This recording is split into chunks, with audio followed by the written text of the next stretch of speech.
Vanguard Safety. This work gloves are the most commonly used gloves in Korea. As you can see, the liner is usually knitted with 13 gauge, a mix of cotton and poly.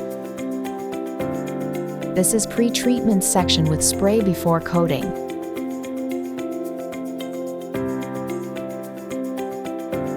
The coating is NR latex coating, and the red color is the most basic.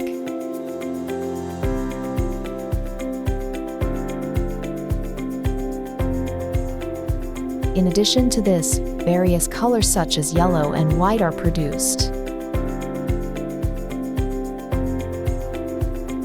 The coating range is also produced in palm, full, and double coating. It is used to protect hands in various fields such as construction sites, factories, and agriculture field. Check out who Vanguard Safety is.